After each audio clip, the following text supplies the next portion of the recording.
What's going on, everyone? Welcome to a very special episode of Renegade Marquee on the Renegade Pop Culture Podcast Network. My name is Mike. I'll be your host for this evening. Joining me is my co-captain, Tommy. Greetings, Captain. It is an absolute pleasure to be amongst you this evening to discuss an important topic vital to the future of an industry we love so much. Indeed. This episode is going to be primarily focused on I'm going to call it the entertainment strikes, because it's not just the WGA, but the Screen Actors Guild, and could be more in the future. But for now, let me introduce our special guest. We have Randy Loveridge. Welcome, Randy. Thank you, guys. Thank you. Great to be here. Special guest. What can I say? Geez, you guys are too kind. Yeah, I'm excited to talk about this because, as we've made it clear pretty much ever since the start of the writer's strike, we at Renegade Pop Culture stand with the writers, and basically we just want everyone to be treated fairly and compensated exactly what they're worth. But before we get too deep into the meat of the discussion, I want to give our guest an opportunity to introduce himself to the audience. So, Randy, first of all, just what was it that drove you, that inspired you to get into this industry? Well, basically, I've had the bug ever since I was a kid. I grew up with Star Wars. That was my first introduction into movie making and what entertainment could be. And I wanted to be Luke Skywalker. I wanted to fight Darth Vader with my lightsaber. And when I saw that movie, it kicked everything off. And I knew from, gosh, I was maybe 7 years old when I first saw it, or 73, no, maybe 4 years old. 4 years old when I first saw it. And I knew from then that I was going to move out to California and be part of the industry with any way that I could. So that really kicked it off for me, and once I graduated college, it was a no-brainer. It was, move out to California. Nice. Yeah, I love that, that like a lot of people have that, like that one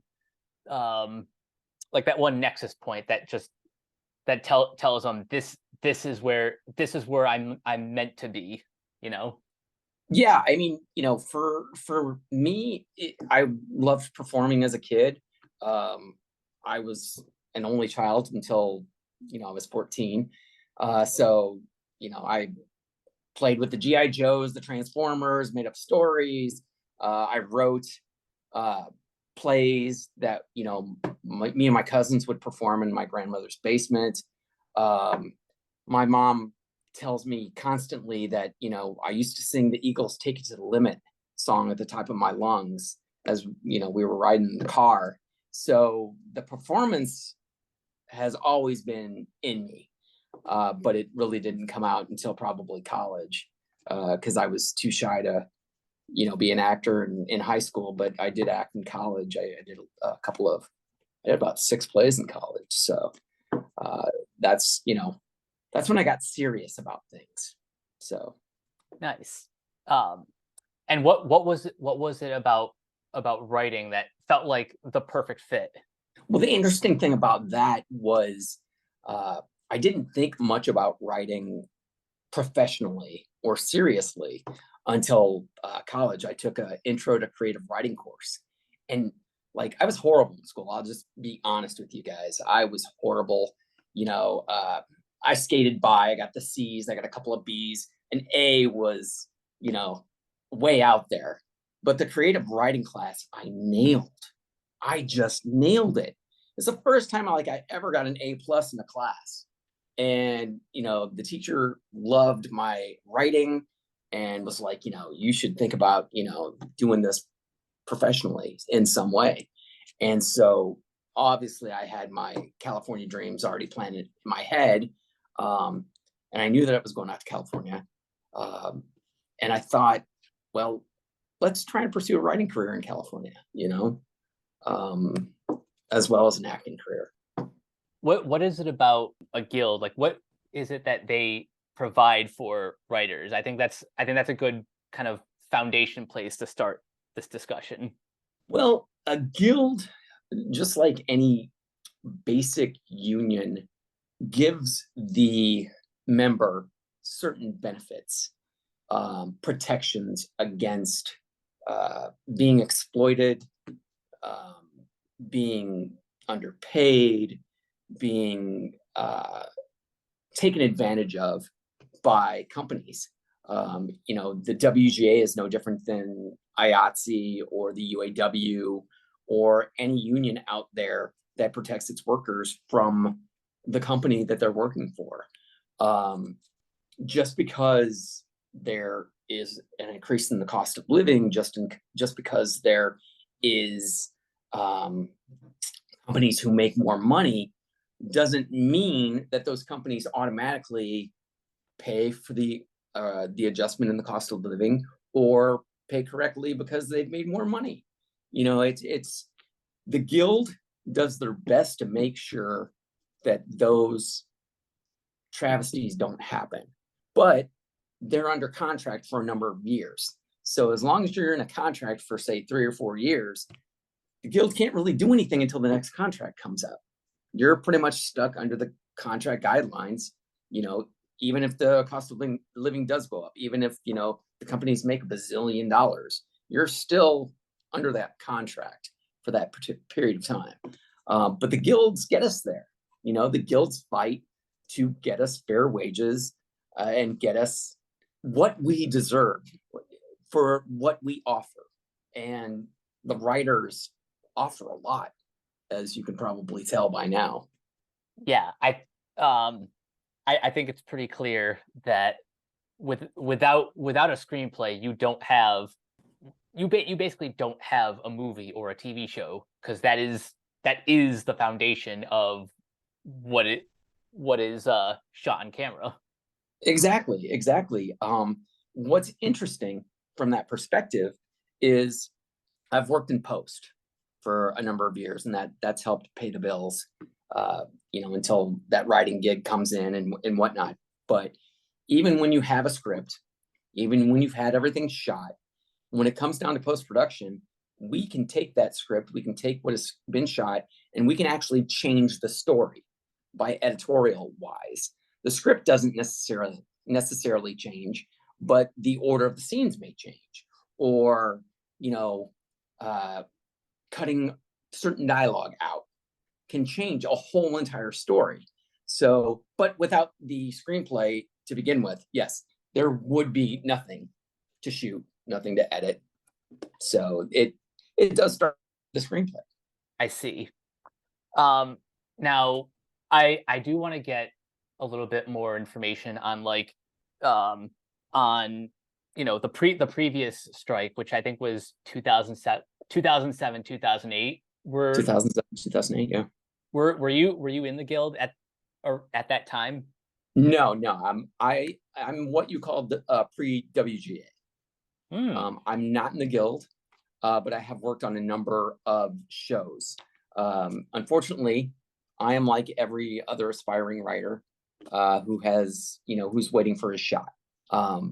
But I stand with the guild because I've seen the past 20 years. In 2007, 2008, they were fighting for different things that, they were fighting for the new streaming, basically. The streaming was just coming into its infancy in 2007, 2008. And so, they got a little headway there, but streaming has exploded since then. By immensely. It blew up because that's what people like to do. They like to stream. They don't like to, rent DVDs or buy DVDs or anything like that. They want instant gratification. Where else can you get instant gratification than streaming? Because you don't have to go out. You don't have to leave the comfort of your home or, your recliner, whatever. It's a blessing and a curse, in my opinion. It is, and I've noticed over over like the past, I guess, like decade or so. That's when the streaming wars have really ramped up. Yes, yes. There was a time when I worked at a Suncoast Motion Picture Company, selling videos,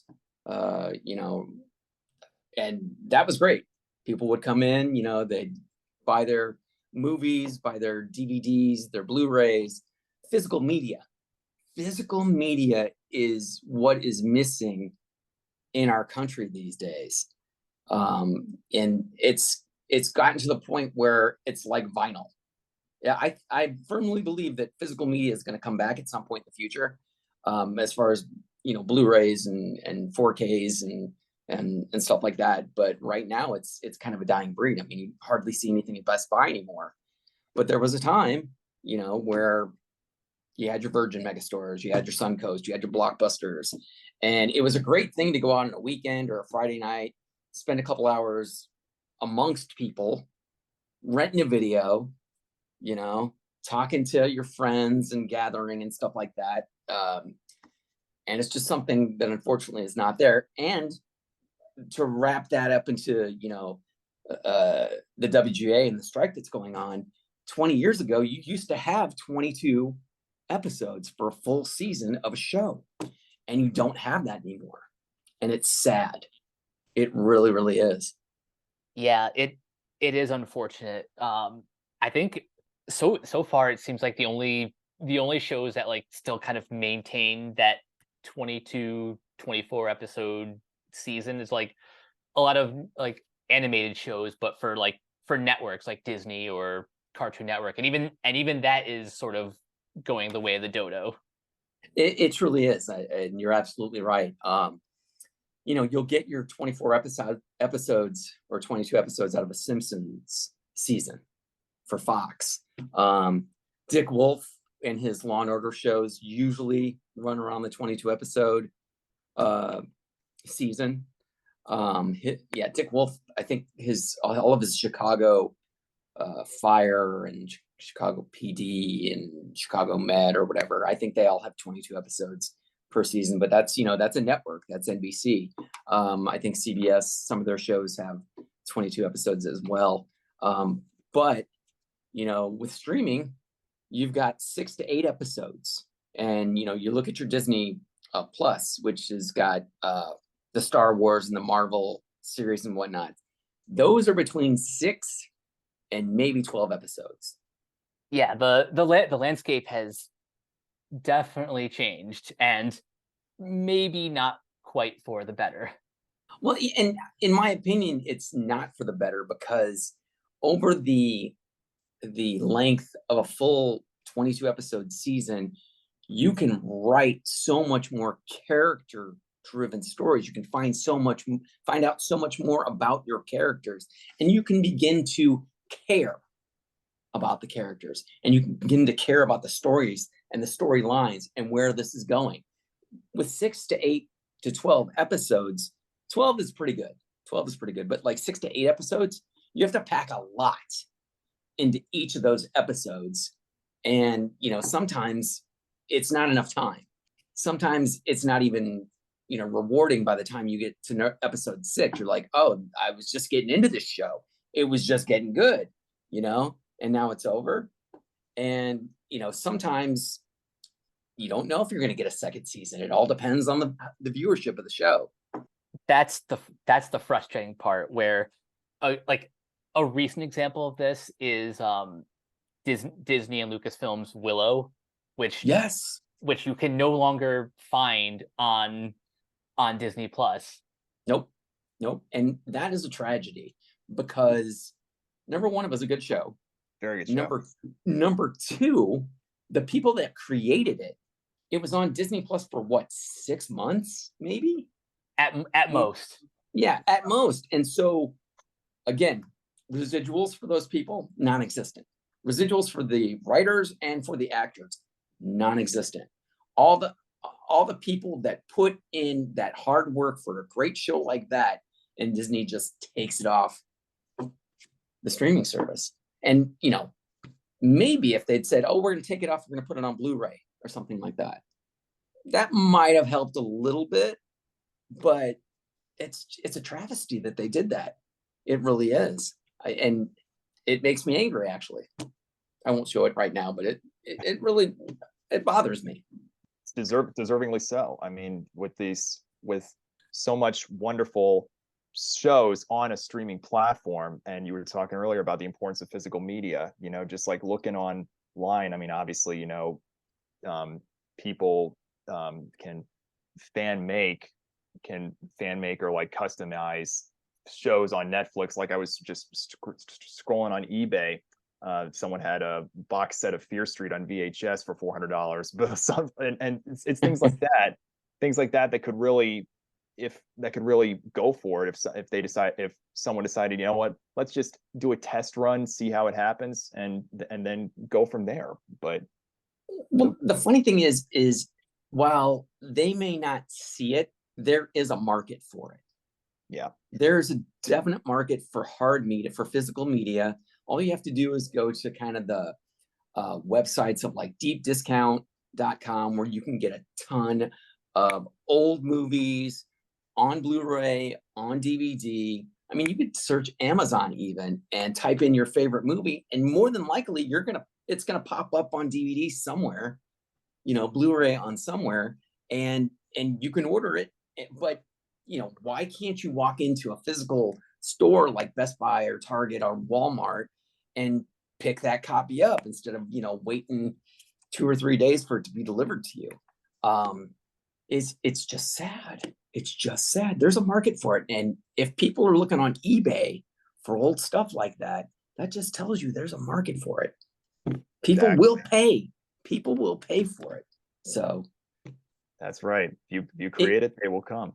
It's funny because when I did work at Suncoast back in the day, we would sell a lot of movies, and the executives in the home entertainment department, I think, didn't really do a good job of marketing to people, because we would get questions all the time of, why don't they do this? Why don't they do that? What's the deal with Letterbox? Why do I get the black bars at the top and bottom of the screen? And we would inform them, the customer, and it would make sense to them, and then they'd pop and pick it up. But you don't have that kind of customer to consumer dialogue anymore, and people just kind of nilly-willy, I'll pick this up, or I won't pick it up, or what's this aspect ratio? And they don't know how to get the right information. They try to go on the internet, but a lot of stuff in the internet's confusing, to be honest with you. There's sometimes you got 50 million different explanations for something, and only one's really true. Yeah, there's a reason why nobody asks Jeeves anything anymore. Exactly. Who's Jeeves? Yeah. Exactly. I'll piggybacking off of something you said earlier about going back to physical media, but for a creative mindset such as yourself, Randy, when in this continuing evolving landscape on how media is being presented, from physical media to streaming and so on and so forth, from that from that creative standpoint, how does one see this and ask themselves, how do they look and take a deep look into themselves and ask, how can I be creative and create something that can potentially be tailor-made to that market, and how could it affect me in the long term from that perspective? It's in the time we're in right now, especially with the strike, it's very difficult to be creative. Right. It's difficult in the sense that it's much worse now, in my opinion, than it was during COVID.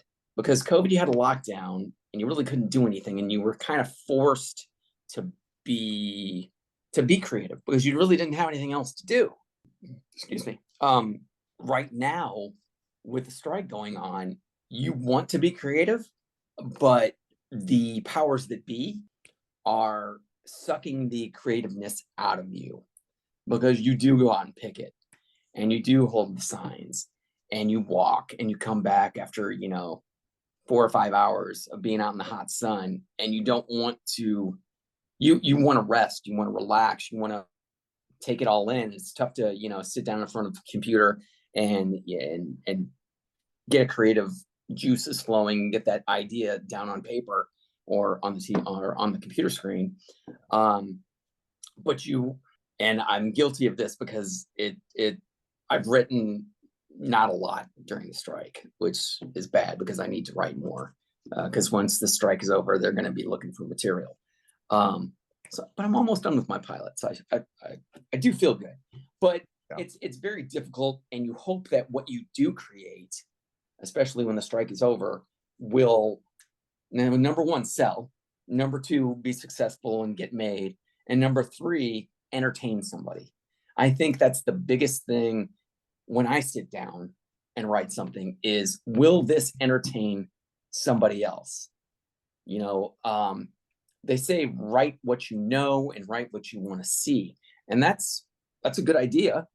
And I do, try and do that. I like to write what I would want to see on TV or on a movie screen somewhere.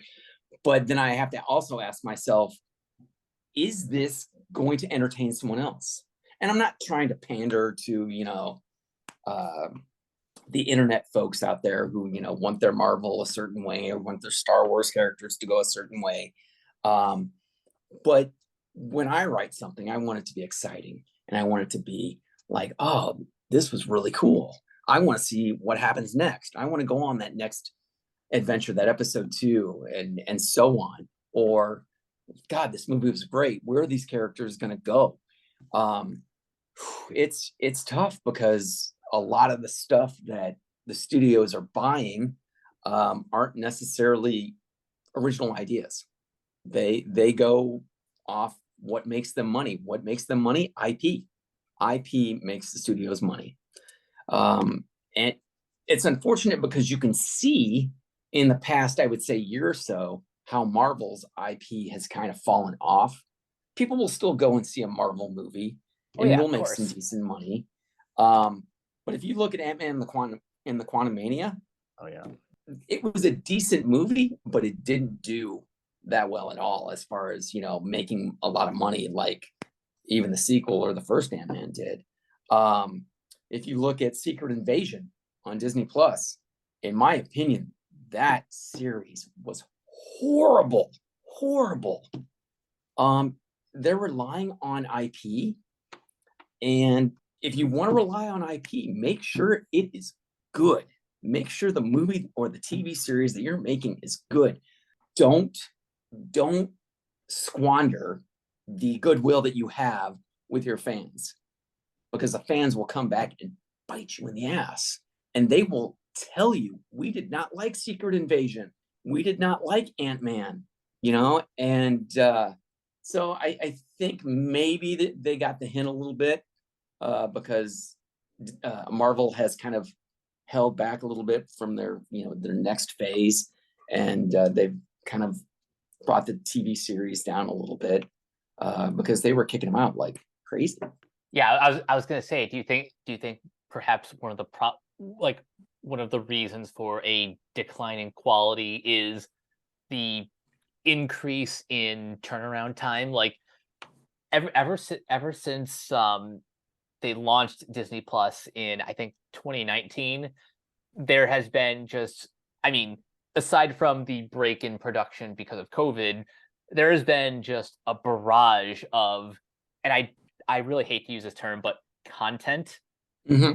And I'm wondering if in recent years these studio executives have depersonalized the movies and TV shows, making them feel more disposable as opposed to something that feels like a labor of love. I think you're absolutely correct in that. These shows are, for the most part, disposable. The last good Marvel show I saw that was kind of not even, wasn't even on my radar when I first heard about it was Hawkeye. I thought that was a well done show. And it surprised me because I was like, Hawkeye's not a really great character. He's got a bow and arrow. What are you going to do with that? And they created a show with another character, Kate Bishop, who was in the comics. And they made that show fun. And I was very, very surprised by it. I haven't watched Miss Marvel. I've heard it's a decent show, but I think it was too rushed. And I think that Marvel is trying to grab every demographic that they can. And I think they're just trying, with that world, they're trying too hard, because now that they've got the Marvels that is coming out in November, that movie, from what I understand, is only an hour and a half, which is probably, I think it's the second shortest Marvel movie. So that sets off my alarm bells right there. And I don't think it's going to do very well. I think they rushed it. I think they tried to put too many characters into it. They're suffering right now from the same thing that like the Batman and Robin, or the Batman franchise in the 90s kind of suffered for. You're trying to cram in too many characters into one show or one movie, and it backfires because you don't have enough time to set up all the characters that you want to address. Some movies do it great. Guardians of the Galaxy, great movie, sets up a lot of characters. But James Gunn gave equal time to building up that movie and building up those characters. I have to say the first movie was great. Second movie, not so much. The third one, he redeemed himself. It was a good way to close out the trilogy. But then again, you have creatives, and I'm not talking on the executive side, I'm talking on my side, basically, who I don't think have the feel for the material, if that makes any sense. They may be fans of it, but what they bring to it, they're trying to bring something different, which is fine. But sometimes you miss the mark. And I'm not saying you have to be like a true deep down driven fan, but again, you want to serve your fan base and make something good. And sometimes it just doesn't work out. I always say there's like a Venn diagram between being a fan of the material and then just in general being a good writer. And in my opinion, the best movies and shows of the genre are the ones that are right in the middle. Yeah, exactly. Let's take James Gunn, for example. He did wonders with Guardians of the Galaxy. I think he totally missed the mark on Suicide Squad. And that's my opinion. Others might disagree with me, but I think he was more of a fan of Guardians than I think he was of Suicide Squad. I'm very curious what he will do with DC, the new, DC. I pray that something good comes out of it, but again, I'm old school. Christopher Reeve was my Superman. Michael Keaton was my Batman. Yeah. So, those old school is what I like. And I probably, more than likely, will never like any of the new DC stuff because of being old school like that. Now with Marvel, it's a different story because, we didn't have Marvel growing up. But I mean, we did, but they were really, really bad. Like the Amazing Spider-Man was a guy in a cotton suit with webs coming out of, fake webs coming out of his wrists or whatever. Yeah. So, my original, or my first Spider-Man was Tobey Maguire, which I thought he was excellent. And each Spider-Man, or each actor who has played Spider-Man since, has been an improvement, in my opinion, on the previous. Whereas the DC characters, each Superman has been worse. Each Batman has been worse. So yeah, it's style over substance. It right now I feel like Clint Eastwood and Gran Torino, get off my lawn, and that's just because I feel that I grew up in the best superhero times. And I don't feel that way right now. So, I mean, there are certain things I feel great about in the superhero world. Like Robert Downey Jr. was born to play Iron Man. There's nobody else who could have crushed that. And there's nobody else who I would wanted to have crushed that. And it's great because Hollywood gave him a second chance, which does not come very often. That man was in prison for like a couple of years, had a drug problem, but was a great actor, great singer. And he finally got his head on straight, and they gave him a second chance, and he knocked the ball out of the park. And those are the types of stories that you want to see, you know? These days, there are a lot of Hollywood people, music people who have gone off the path.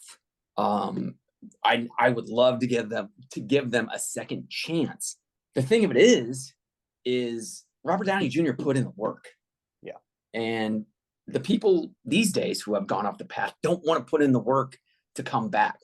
They want their music, their Hollywood, to hand them the silver platter and say, you know, please come back.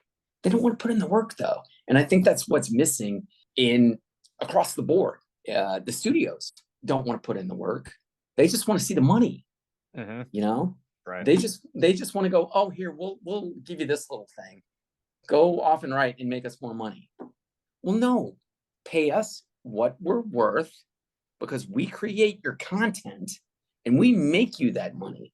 Now, if you want to pay us, you know, a measly crumb, sure, we can give measly work back, and you can make maybe half the money you're making.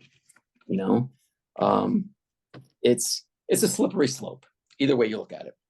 Yeah, it goes back to what you said earlier about instant gratification, that anything that, for example, doesn't make $1 billion is automatically written off as a failure. Or if a TV show doesn't bring in Stranger Things numbers, and yes. Speaking of numbers, I think that's another thing that I can only imagine is frustrating, that these streaming services are not being they're not being transparent with their analytics. It's so bad how they're trying to cover up how many viewers are watching a certain show.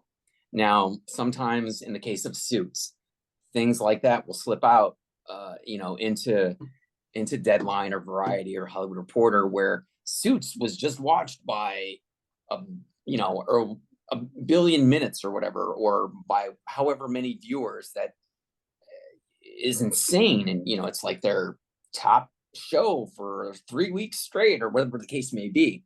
The fact is, with that specific example, Suits stopped airing on USA Network in 2019. Netflix has it. It's become massively successful. Could be in part to Meghan Markle marrying the prince, but I don't think it's that. I think it was a well-written show, and more people are discovering it because it's on Netflix. But when you look at that success, and you look at the writers who wrote on that show, you look at the actors who acted in that show, the residuals that they're making are non-existent. If that show was syndicated to TBS, TNT, still on USA, or anywhere else on a cable or a network, writers would be getting paid, actors would be getting paid residuals, and those people involved with that show would be able to pay their rent, would be able to pay their mortgage, would be able to put food on the table for their families. When it goes to streaming, people, workers get hurt. They really do. Just the other day, Entertainment Tonight was interviewing Aaron Paul, famously from Breaking Bad. Now, to say that Aaron Paul was doing, you know, horrible financially, I don't know. You know, I'm sure he's doing fine. But what was interesting was that he spoke on the fact that, yes, Breaking Bad is one of Netflix's most popular shows. He doesn't see a cent of residuals from all the views that Breaking Bad gets. That is ridiculous. It's ridiculous because if he's not seeing any money, the writers aren't seeing any money, the guest stars who are in it and only get paid maybe $3,000 to $5,000 for the short time that they worked on the show, which might have been a week or, a couple of days, whatever the case may be. They're not seeing any more money from it. So again, those guest actors who are probably in the, 85% of SAG actors who don't make the big bucks. They make enough to get their health care paid for and keep kind of living as, an actor, hopefully not having to take up 2 or 3 more jobs just to, keep living in California, Los Angeles, which has the highest living area in the country. Yeah. So, it just boggles the mind. It really does. Mm-hmm. What bothers me even more is when you actually take a look at what like members of the WGA are asking for, at no point does that at no point would that have impacted studios' bottom line. Like, I think they were asking for like less than 2%. Yes. If even that. Yeah. And if you look and read the trades, which I'm sure you do, Warner Brothers says, oh, we're, as right now, we're going to lose 300 to 500 million because of the strike. And if they would have settled with a contract that was fair to everybody, number one, they wouldn't have lost that money. Number two, they would have made more than that in the long run. And number three, everybody would be happy. Mm-hmm. So what you're saying is, oh, we're bummed that we lost 300 to 500 million so far. Well, if you keep going the way you're going right now, you're going to lose more. And you could have, put a bandage on the wound, not a Band-Aid, but a bandage, and, cut it off and saved yourself from getting your leg amputated. If you know what I mean, it's like you're shooting yourself in the foot when you didn't really have to shoot yourself in the foot, and you would think that executives would understand this, but for some reason they don't. Some reason they think that we're asking for more than we deserve.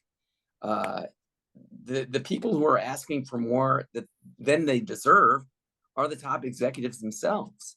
Yeah.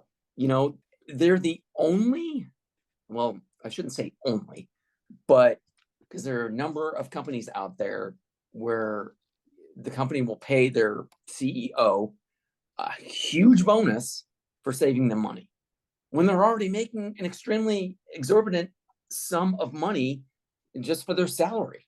Bob Iger made, I want to say he got like a $25 million bonus from Disney. It was either Disney. 25 or 27, but yeah, it's roughly in that area.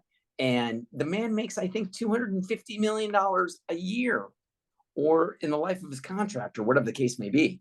Yeah. So you're asking him to cut 7,000 jobs from Disney. That means laying off people to save, I think the number was 5 to 7 billion for the company. So let's see, I'm going to make 250 million over 4 years, and I'm going to take, my 25 million bonus a year.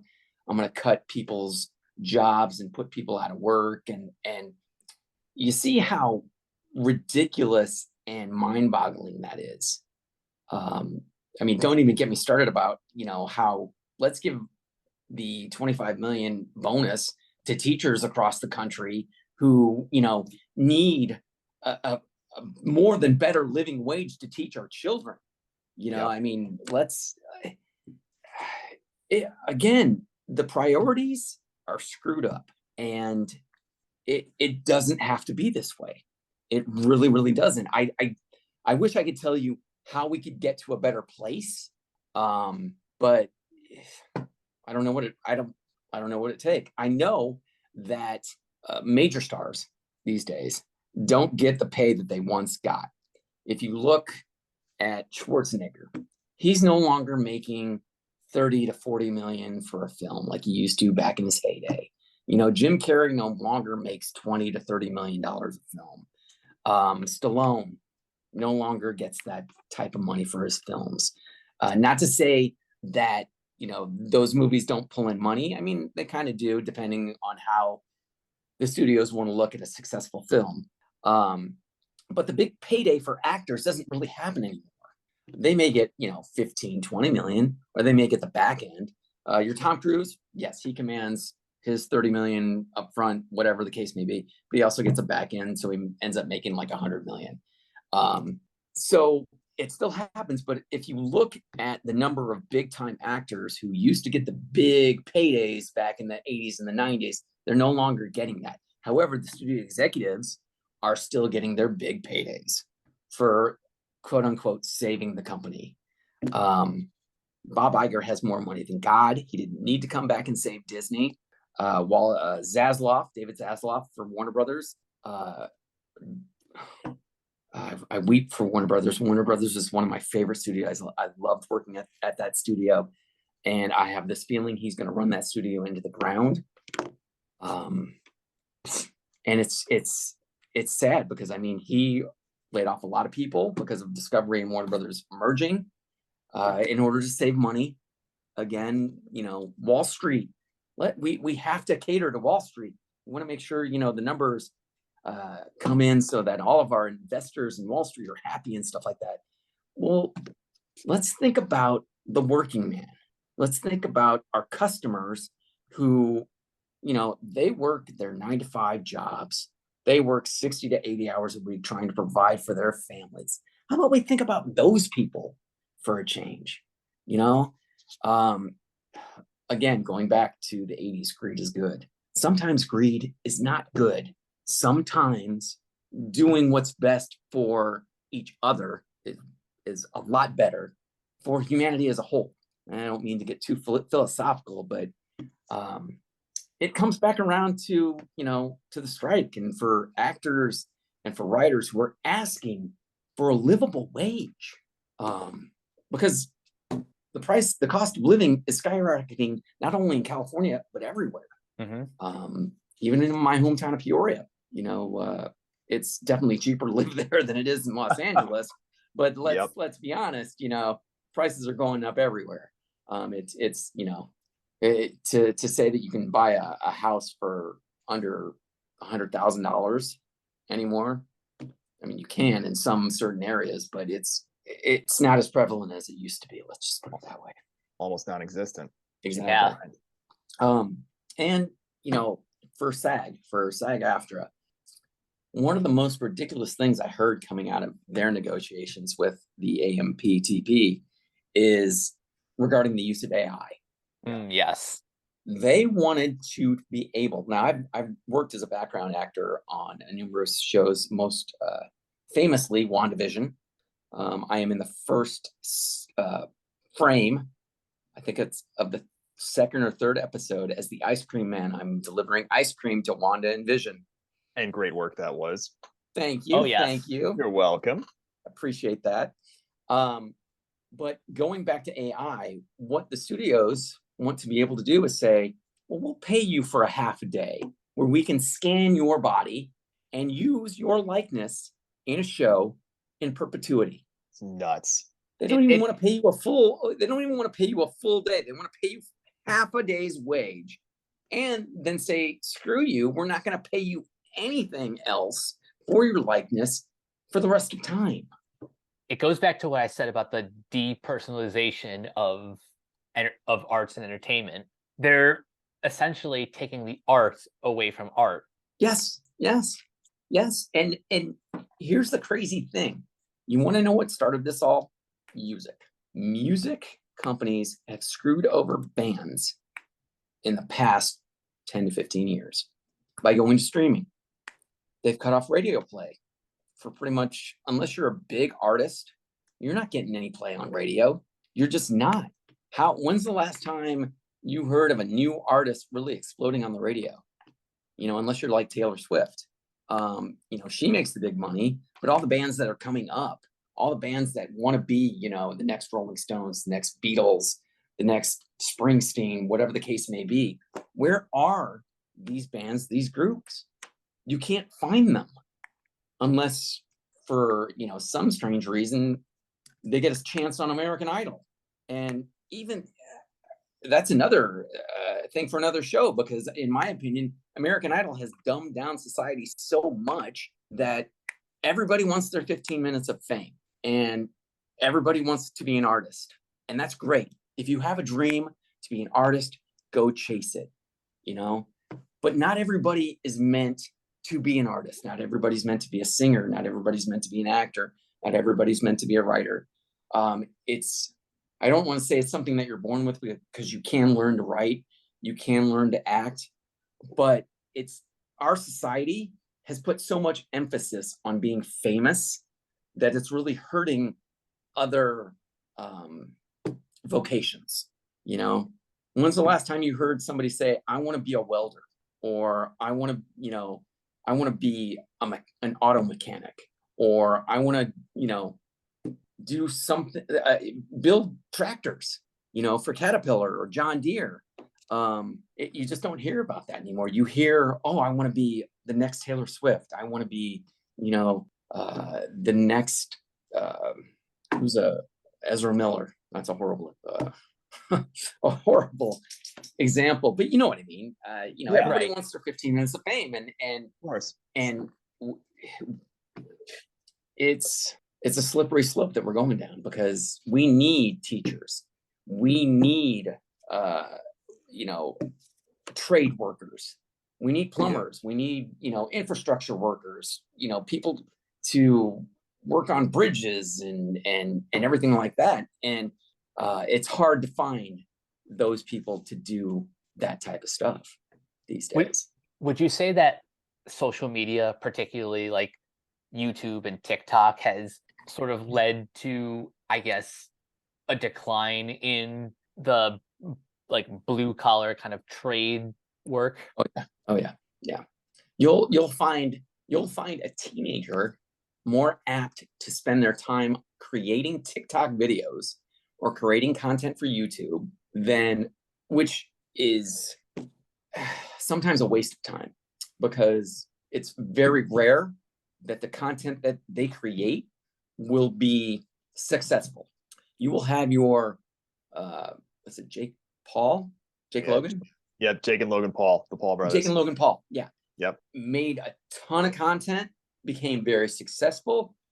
I want to say the reason why they became very successful is they knew how to market it. Not a lot of people know how to market their particular brand or create a brand to market. So, everybody wants to be the next Jake or Logan Paul.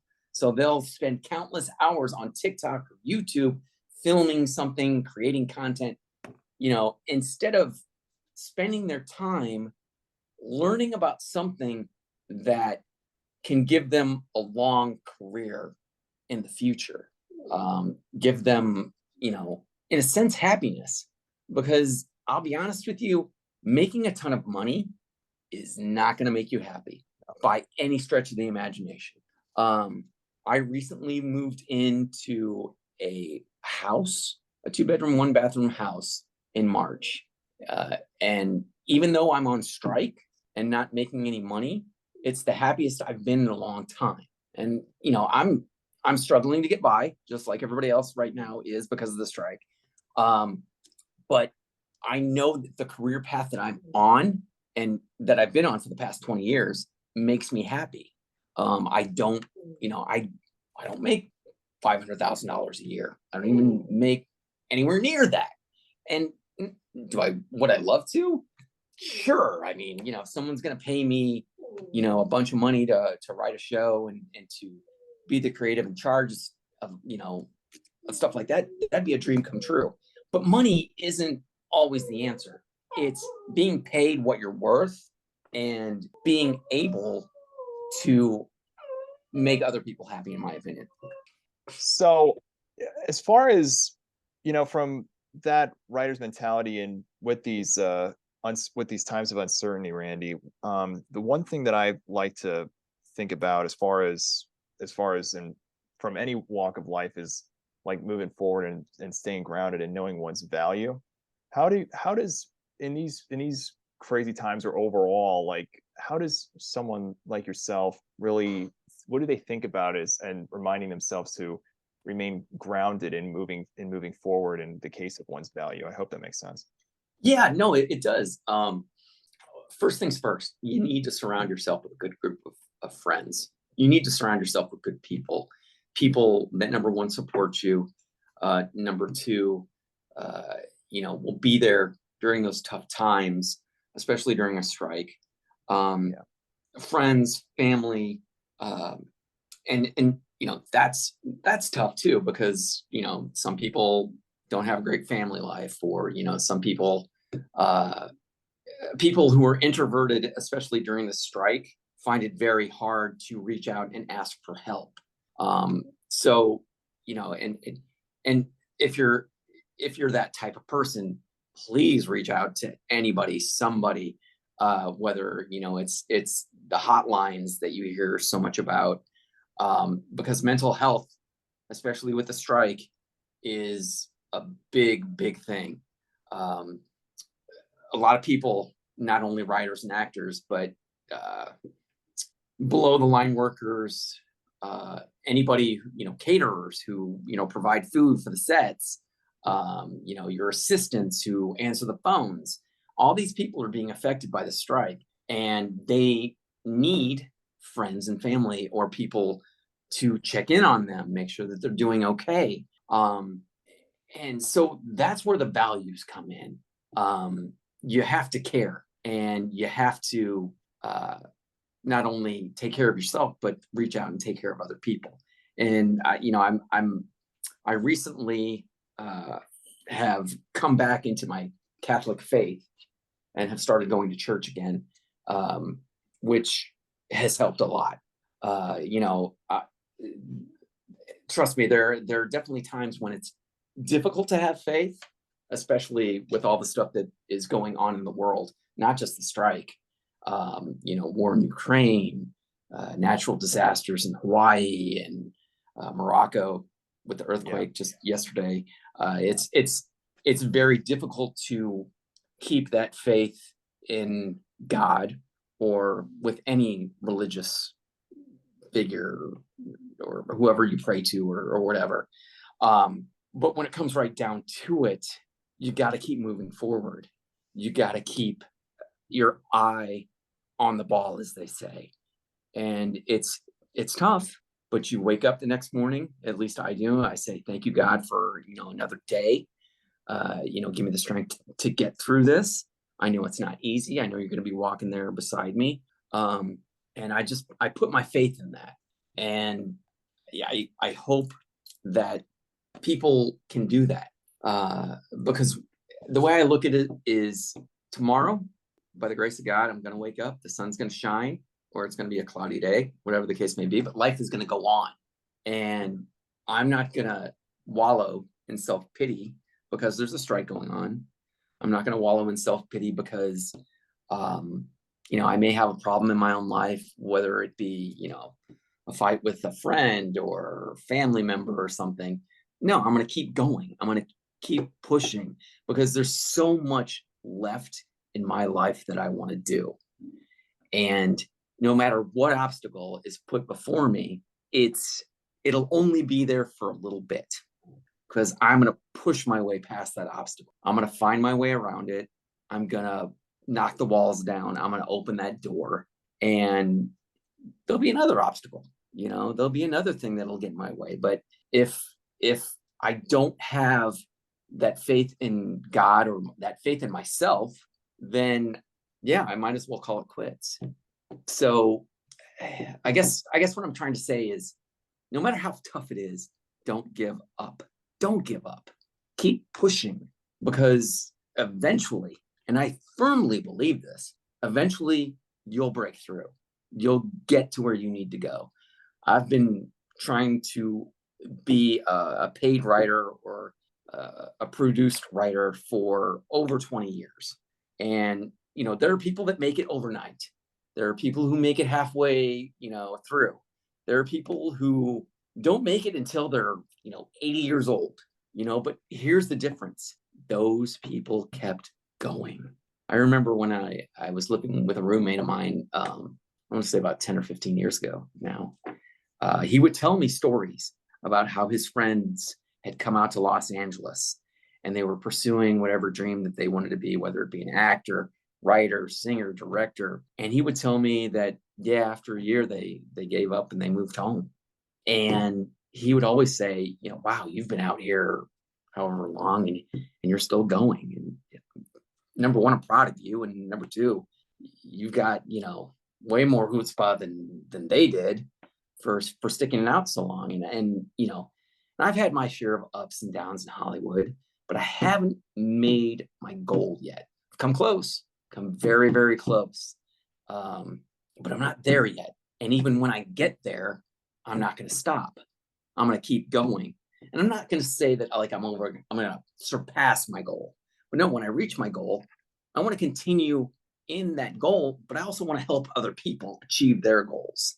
You know, I want to be the produced writer, you know, the showrunner of a show that helps out those below me, because I've come into contact with people in that higher echelon who haven't helped me. And it hasn't, you know, gotten me down. It just means that it's not my time yet, but eventually it will be my time. And I'm going to help people because that's just the type of person I am. I want to help people. I want to see people succeed, just like I want to see the writers succeed in their contract negotiations and the actors succeed in their contract negotiations. I'm actually SAG eligible, so I could join SAG and I could be part of that union. And I got that through working on Grey's Anatomy this past year. So yeah, I definitely want to join SAG. $3,000 is a lot for a initiation fee, though. But yeah, it comes back to values. You know, it comes back to what kind of person are you, and what kind of person do you want to be, and what kind of person do you want to reflect into society, into, you know, people that you don't know. And yeah, man, it's so simple how easy it is to be good to somebody versus how easy it is to be bad to somebody. It's a simple choice. Mm-hmm. You know, the studios can end this strike right now. They could end it right now. They could call up the AMPTP and say, all right, you know what? Let's do it. Let's do it. Let's give the actors what they want. Let's give the writers what they want. We're still going to make a lot of money either way, you know, right? But they won't do it. They want to hold steadfast and say, no, we'll lose money. We'll lose 300 to 500 million. That's okay. But what they don't realize is they're losing in the long run. Sure, we'll go back to work with these guys once the strike is over. And, you know, we'll play ball. We'll write the shows and we'll, you know, be cordial. But in the back of our mind, it's just, you guys hurt us for no reason other than money, mm-hmm. other than the bottom line. Yeah, it's there's really only one way for this to end, and everyone knows it, but who knows, like who knows how long they will keep their heels like planted firmly into the ground before they, you know, before stocks plummet, before they lose even more hundreds of millions of dollars. All of this could have easily been prevented. I think the best, for me at least, the best visual representation of what is happening to these studios is, I don't know if you've seen The Prince of Egypt or know the story of Exodus. I do, yeah. Yes. Oh yeah. Yes. Like pretty much the strikes to me are best personified by the 10 plagues. Mm-hmm. Something that they could have prevented had they just done the one thing.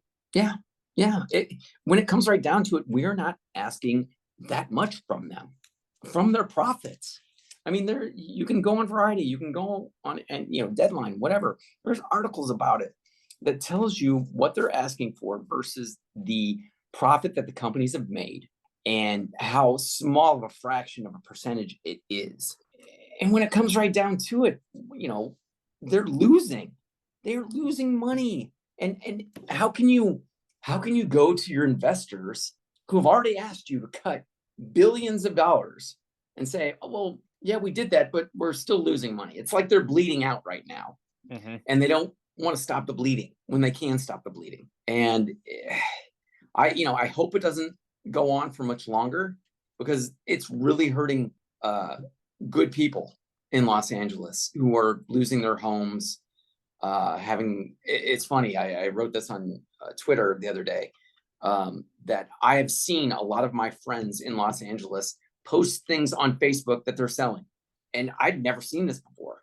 They're selling freaking their ellipticals, trying to get some extra money to either pay their rent or put food on their table or something like that. I hadn't seen that. I've never seen that. And it's sad, because this is an expensive city to live in, man. And the studios are hurting people, and they just don't care. They just don't care. When they did, we'd be able to move forward. You would think. United in the common interest. If only great minds could come together and be that collective unison, no matter what. That's what we all want at the end of the day. Well, see, that's what art is supposed to be. Art is supposed to be Exactly. a collective. It's supposed to be a collection of ideas and values. But for the studios these days, the only value is money. The only value is making a profit. And they can say, oh, well, we lost money on The Flash. Okay, you lost money on The Flash. You could have marketed it better. You could have, put it out on, physical media, which I think it is on physical media. But if you look in the past and you look to what has worked in the past, I think you might want to take a lesson from what worked in the past, because what is working right now actually isn't working. It really isn't.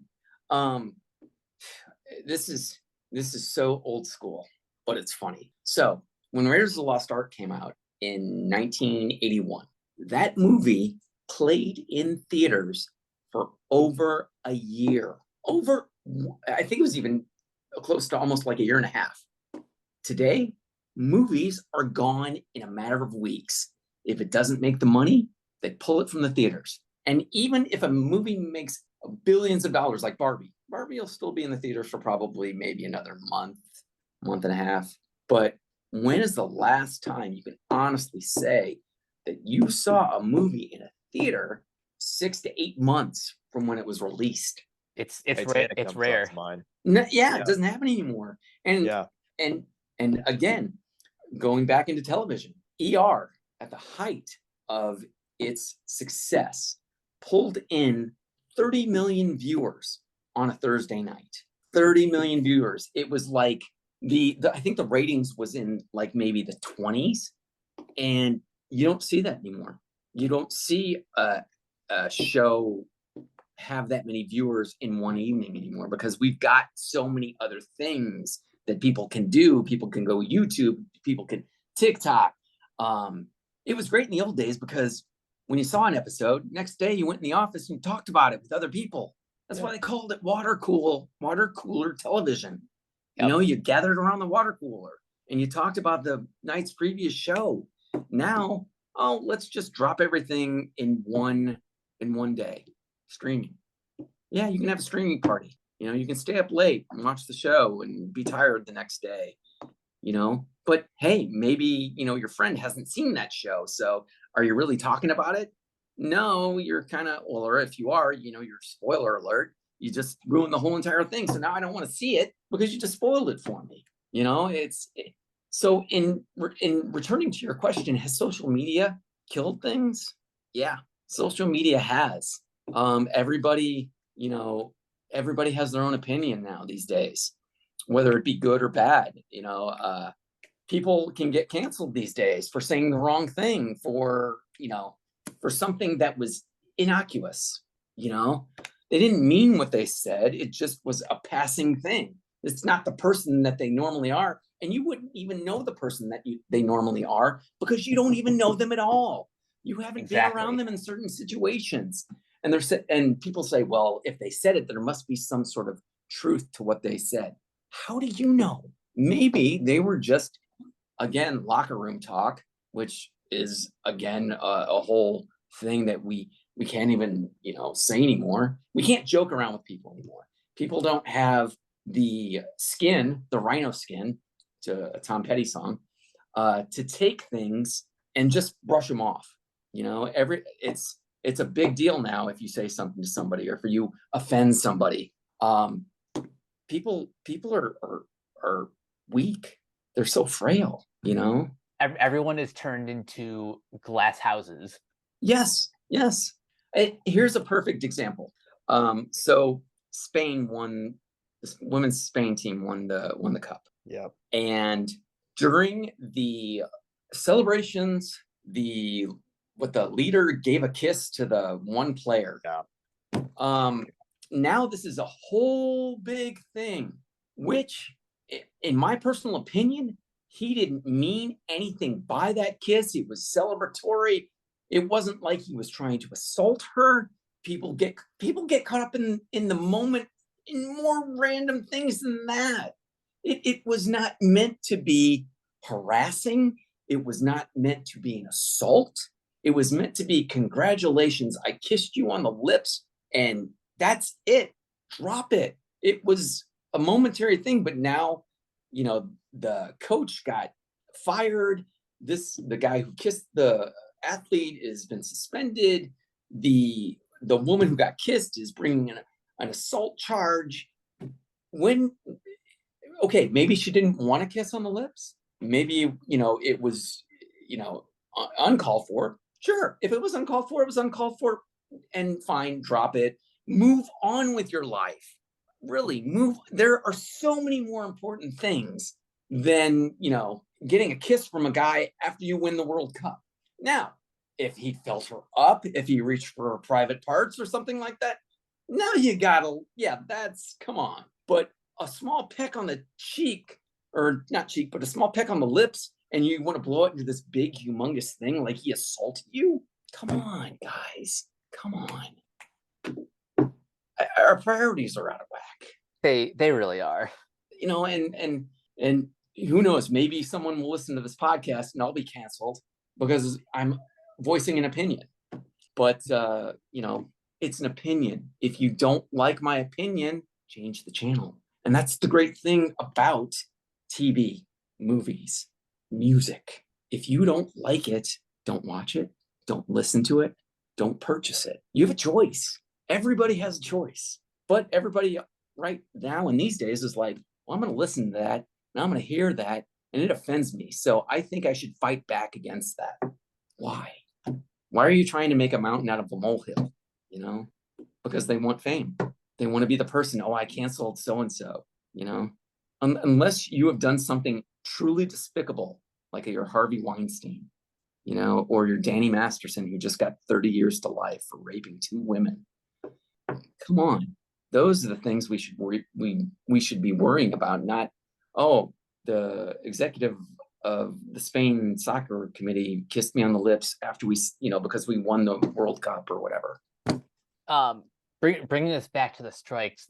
Yes, let's bring it back to the strike. Speaking of infighting and priorities out of whack, something that kind of has bothered me a little bit is there has been a little bit of infighting when it comes to SAG-AFTRA and what you can do, what you can't do while the strike is in progress. And I've seen too many debates of the difference between critics and influencers, a lot of people misusing the word scab to mean something that it doesn't. And I think right. And I think all of that is distracting from what's important, which is fighting back against the AMPTP for fair wages, protection against AI, the important stuff. Yes. If it were up to me, if I were leading the cause, it would be a full work stoppage everywhere. No interim agreements, nothing. No promoting your film, no going to TIFF, no going to the Venice Film Festival. It would be, we're done until we get a fair contract.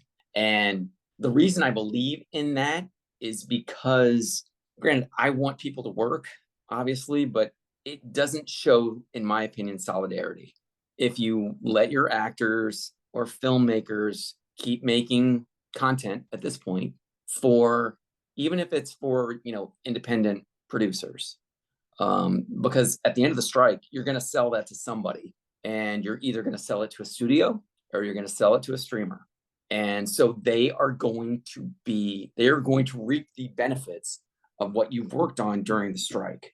And I don't want any studio or streamer to get any benefits out of any work at all until the strike is done. And so I would say, no interim agreements with anybody. You're striking, and that's it. You're not gonna promote anything,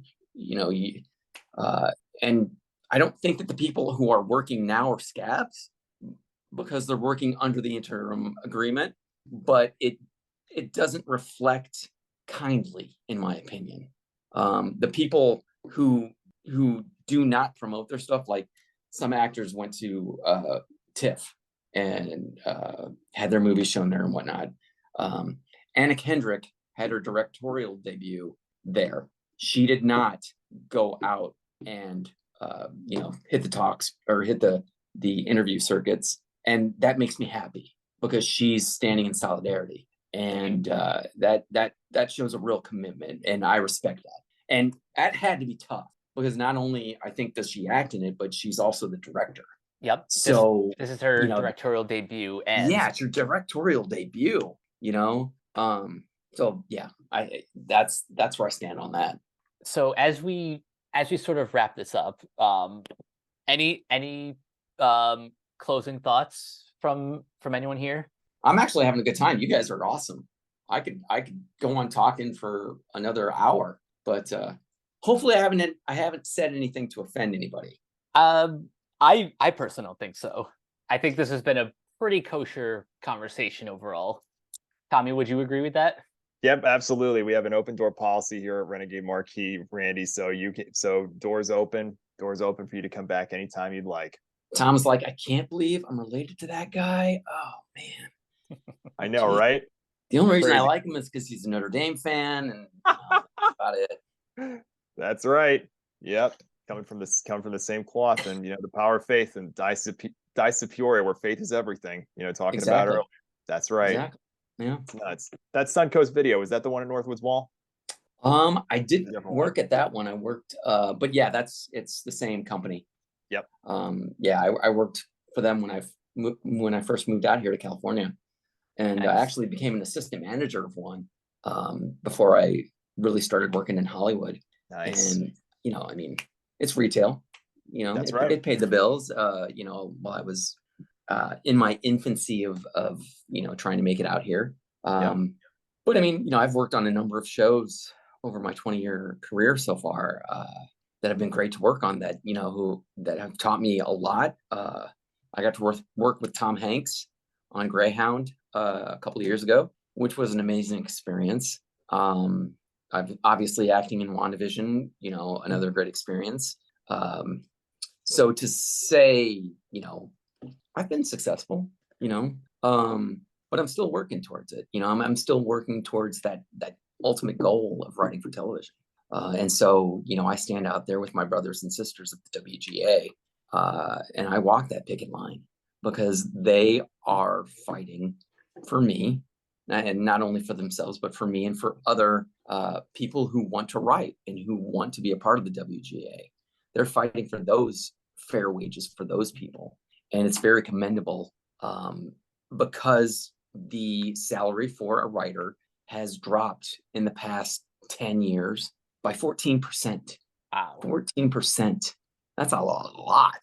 Yeah. And because not thankful, but because of streamers, you no longer have your 22 episodes, and you have between 6 and 8, and a writer's room for a 6 and 8 episode show is a lot smaller than it was for a 22 episode show.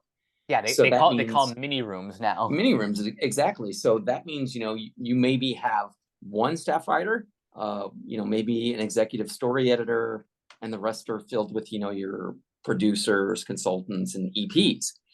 So the lower level writers, if they're lucky enough to work on one of those shows, that maybe lasts 3 to 4 months, and they may not get another job on a show for a year. So you made, maybe $40,000 off that project. In California and Los Angeles, you think you're going to live off $40,000 for the year? Absolutely not.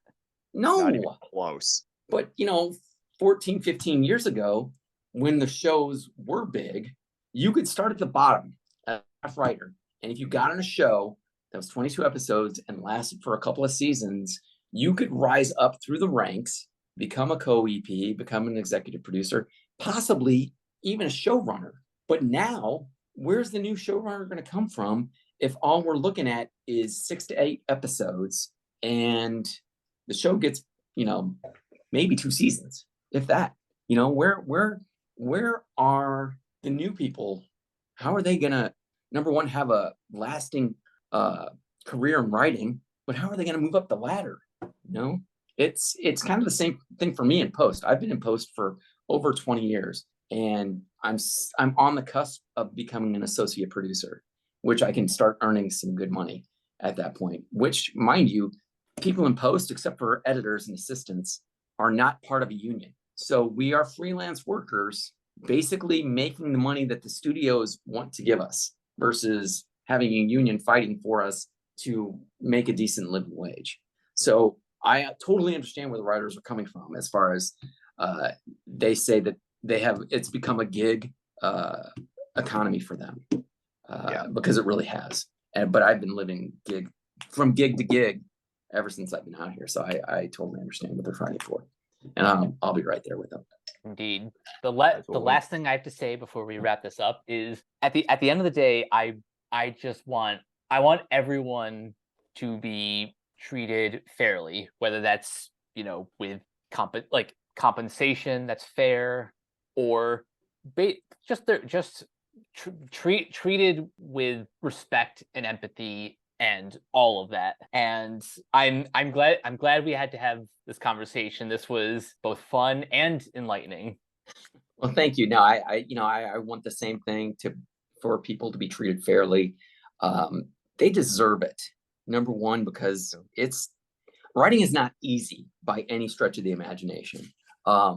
You stare at a blank computer screen, and sometimes it comes easily. Sometimes it takes hours and hours and hours to get, a scene written. But when you create something like that and you can see it up on the big screen, and know that it touched people in some way, whether it made them laugh, made them cry, inspired them to want to become a writer, inspired them to be a better person. Know that has value, and that value should be reciprocated by the studios and the streamers. And I hope that they realize that and they come to their senses and bring us a fair deal, because that's all we're asking for. Couldn't have said it better myself. Yep. Now, before we get out of here, Randy, where can people find you online? Oh, wow. I'm on Instagram, Twitter, Facebook. Yeah, all the normal places. Yeah. Awesome. And I can send you that information if you need me to, and you guys can follow me or whatever the case may be. And Absolutely. Yeah. And Tommy, where can everyone find you?